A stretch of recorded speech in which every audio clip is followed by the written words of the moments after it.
Hello everyone, Melody here, mama of 4 in our blended family of 6. Today's video, I'm going to talk about math and dealing with a child that is really not into math, ways to make math more fun, interesting, exciting, and engaging for your kiddos. Before I go any farther, if you are new to our channel, please take a second to hit that subscribe button, follow along. We talk all things homeschool curriculum, just homeschool mom life, a little bit of blended family life thrown in there.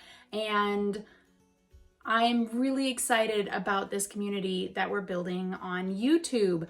I recently just hit the 2,000 mark in my subscribers, so thank you to those of you who have stuck with me and are following along. I really appreciate each and every one of you.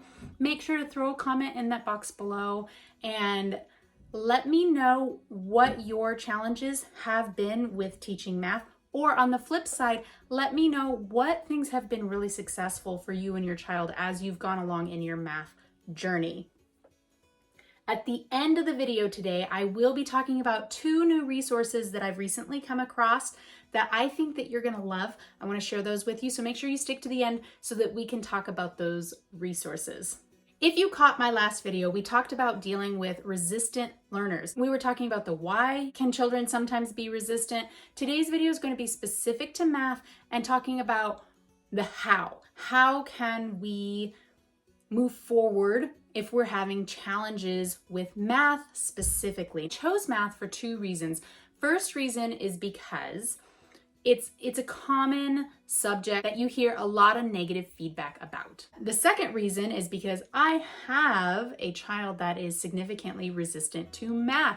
You may have heard me mention in previous videos that her motto for math is that it should go die in a hole. She's very much anti-math, if you will. So one of those 2 resources I'm going to share at the end. It turns out she actually really liked it, which is a big deal for us. So make sure you stick around for that one. I have tried more math curriculum or curricula than any other subject. Our language arts, we've pretty much stuck with. Our history, we've done a few different things, but we've been fairly consistent. Science, we've tried a few different things, but math, we have really been all over the board with finding different math curriculum. And I do have some math curriculum reviews that you can look at to talk about specific curriculums, but I just tell you this just to give you an idea that we've tried so many different things with math, and yet she still claims that she hates math. So what do we do with this? What are our goals and where am I hoping to get?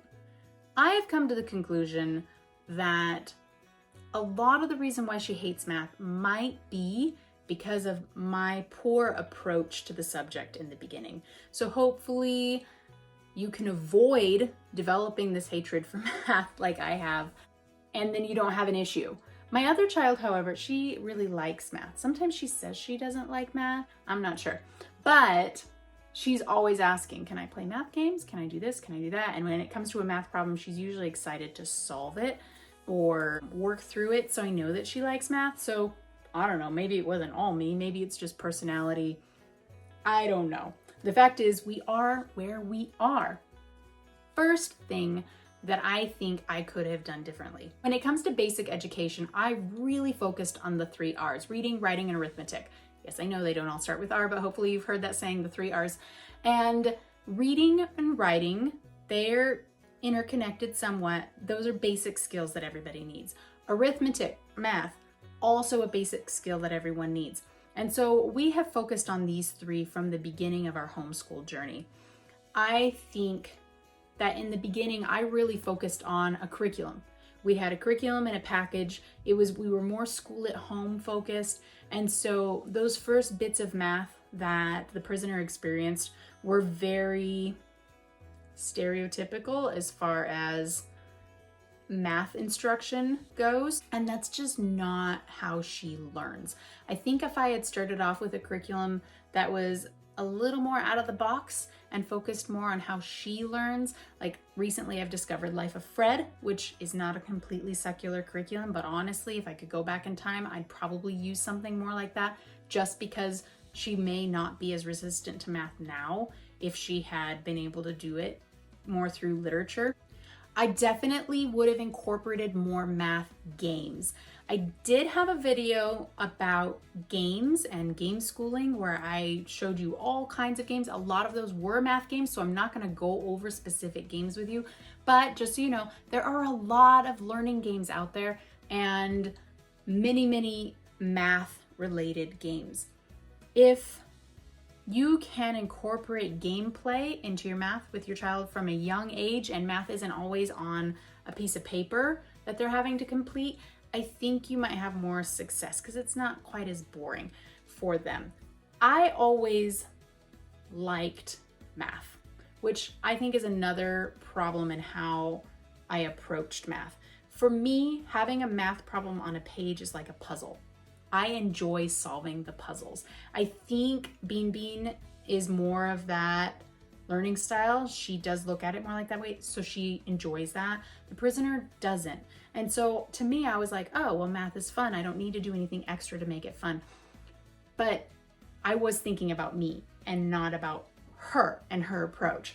And so that was definitely a misstep on my part. I strongly suggest thinking about how does your child learn? What do they enjoy doing the most? And then try and see if you can approach it from that angle. Because math is so very important, it's something that I think sometimes we stress about. We worry about them having all the math skills. And to be honest,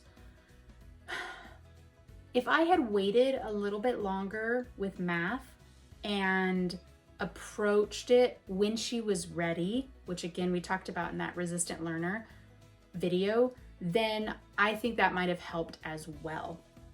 I need to remember that yes, math is an essential skill. It's not something we skip out on just because we don't like it.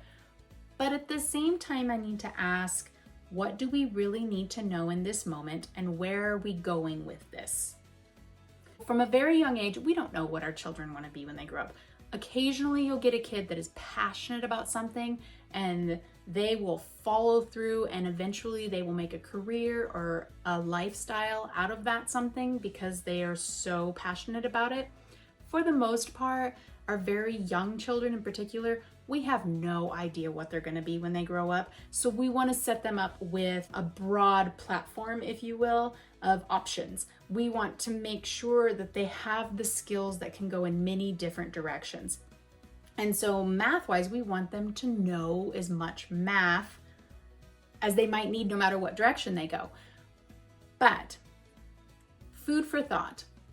I read a study once that said a child who uses computers and at kindergarten, let's say 5 years old, and then you have another child who's never been exposed to computers, and at the age of 12, they have their first exposure.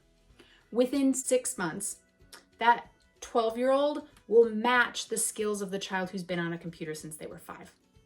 So that's 7 years of working on a computer and 6 months and same skill level. Now this is generalized, of course, because kids are all over the board here as far as skill level on these things. But let's think about math in a similar way. If you've been pushing your child since kindergarten to continue to accelerate their math skills, or you have a child that waits until, let's say, they're 8, 9, 10 years old to really start building those skills, my theory is because their brain is more ready for that potentially, they're going to grasp those concepts faster. And if they can grasp the concept faster, then they're likely to be less frustrated than a child who has been working and maybe bored with it, doesn't want to do it anymore, and now is resistant to learning, making it even harder. Does that make sense? I think that makes sense. In short, waiting until your child is more ready for that next step can sometimes make it a quicker learning process, an easier learning process, a more enjoyable learning process, and a more successful learning process.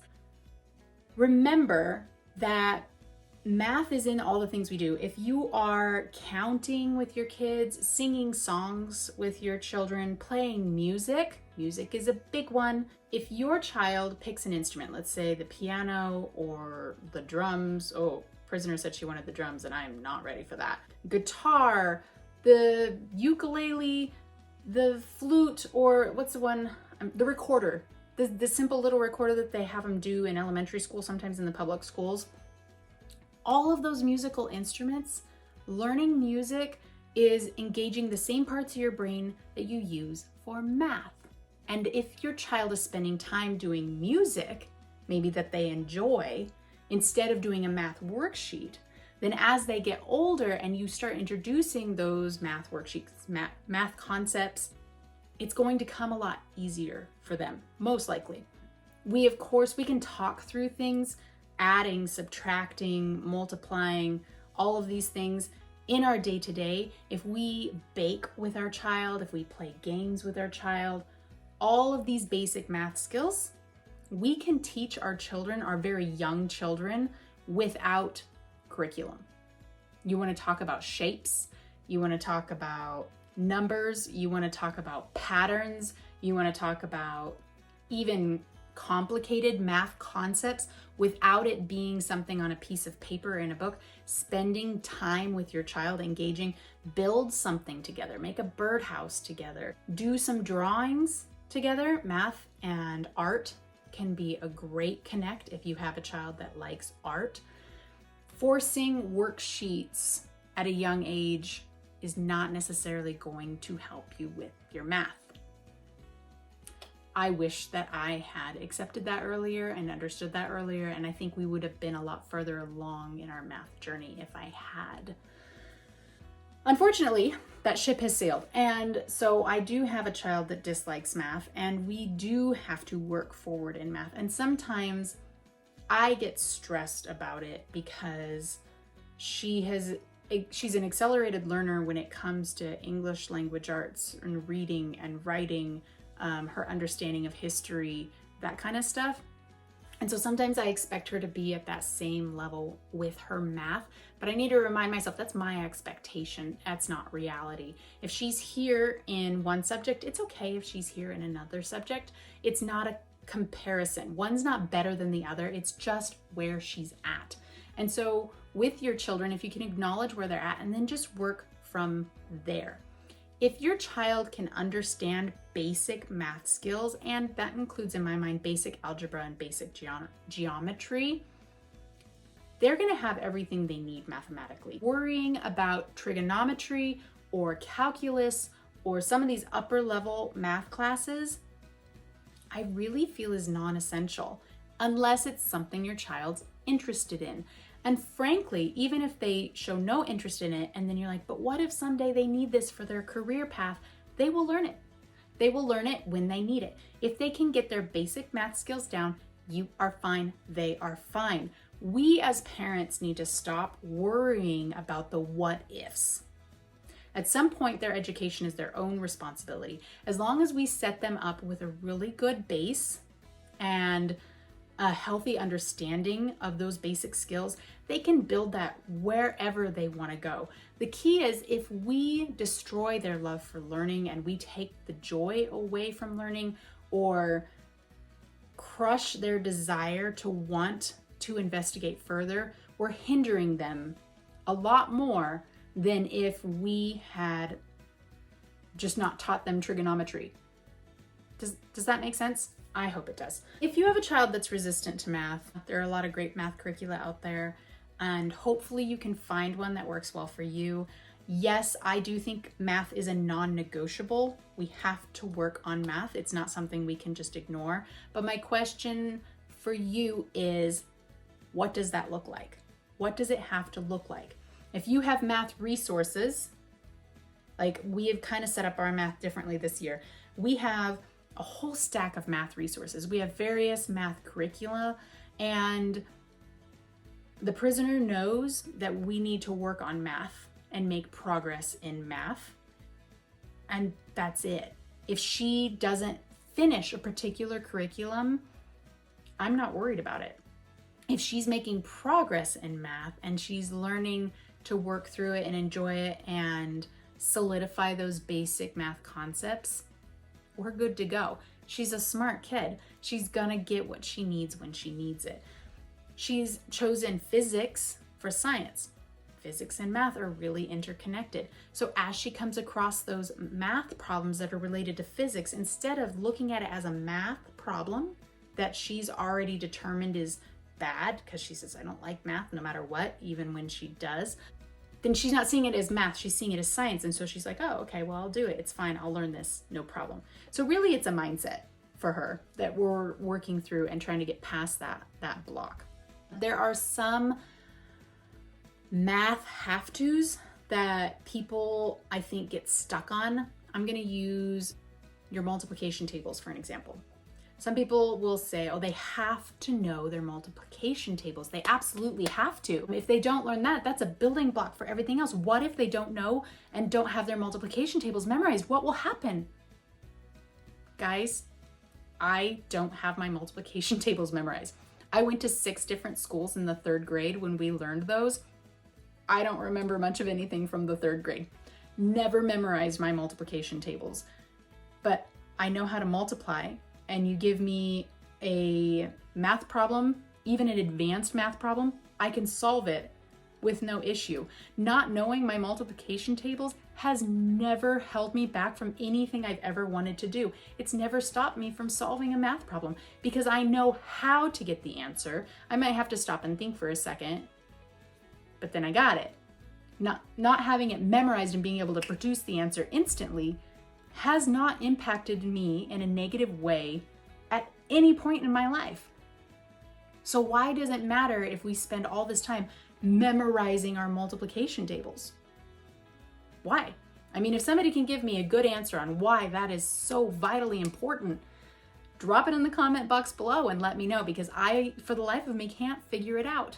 I'm not saying we don't need to know how to multiply. That's absolutely an essential skill. But let's think about what we really need for math before we pressure our kids into what they absolutely have to learn and stress ourselves and them out about it. Just for a second, just think about it.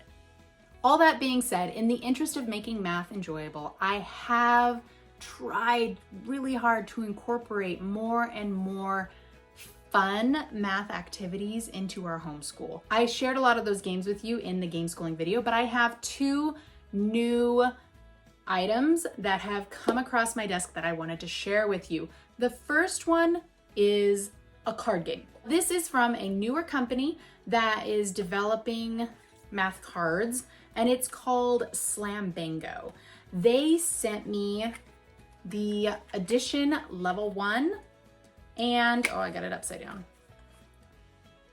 the Multiplication Level 1 in the mail to check out. And I'll be honest with you, when I showed these games to my kiddos, the prisoner was like, ugh, math game, I don't want to play it. We sat down to play it, ugh, I don't want to play it. We finished playing the game, ugh, I hated it, it was math. But I put a reel up on Instagram of us playing this game, and you can see her in that reel, and she is laughing and smiling and playing the game and totally engaged in it. So did she really think, ugh, or was she having fun with it? I'll just show you the back. It comes with this really cool clear case. So the back of the card, basically it has a math problem, simple 5x7. And then on each card, it's got 4 numbers in the corner. You lay all your cards out, and then it's one stack that everyone's playing off of. The goal is to be the first one to get rid of all your cards, so it's like a speed game. If you're really worried about them memorizing their multiplication tables, this would definitely reinforce it, or at least reinforce the mental math and being able to solve those problems quickly. And you find the answer on a different card in the corner to 5 times 7, and you put it on here, which gives you a new math problem, and so on, and it builds like that. So if you have a younger child, this one is their addition set. They also have a subtraction set and then some more advanced math. These are the ones that they have printed out. You can just order the cards. They have digital cards also that you could print out for yourself on cardstock and cut out and turn into a game. If you're interested in these, I thought it was an excellent, quick incorporation of math that we could do into our game day or into our daily activities. I bring these with me, I throw them in my purse, and I take them with me for options when we're waiting maybe for a sibling to get out of sports or something like that. And it's been a lot of fun. I really like these. So check these guys out. Slambango, they have an Instagram page. I totally recommend these. The next program that I have, let's see if I can insert a video here of my child playing it. The next program that I want to talk about comes from a company called Rounded Learning, and it's a math game on the computer. It's called Problemscapes. It's a virtual world game, and the little guy goes through his little world and he has to complete tasks and solve problems and interact with other characters. And it's all based on a 6th grade level algebra. It's a great supplement for 5th to 7th graders for math. They sent this game to me to try out, and it installs on your computer. Then there's just like a little thumbnail. I have a Mac, so on ours it was a little thumbnail. You click on the thumbnail and then this whole virtual world game pops up. So when I asked the kids what they thought about it, Bean said, it's good, she loved it, but it's way too short. And so they are developing more chapters. Right now, there are 8 chapters in their program. The Bean worked her way through it fairly quickly, but it really reinforced how much she enjoys math and made her want to engage and learn more math. When she was done, she asked me, she's like, can we reset it so that I can do the whole thing again? She really liked it. The Prisoner, when I asked her what she thought about it, she said it was math.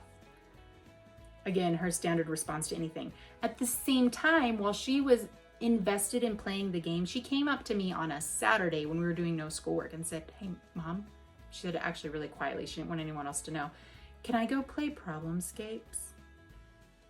And I was like, why? And she said, I might like it. And that for us was a huge breakthrough.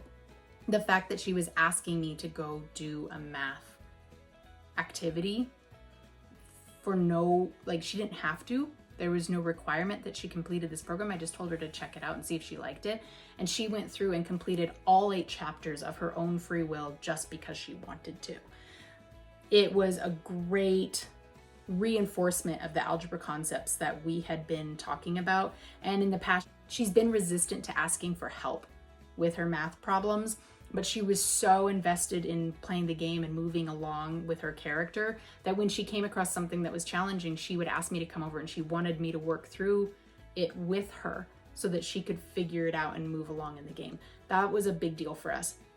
So I would definitely recommend checking out Problemscapes from Rounded Learning. I love the fact that they're still adding chapters. So it's a fairly new program and it's building, which is great. I really look forward to see how far they build it. And I think it's something we'll definitely invest more in as it gets, as more becomes available, since we already finished the 8 chapters that they have.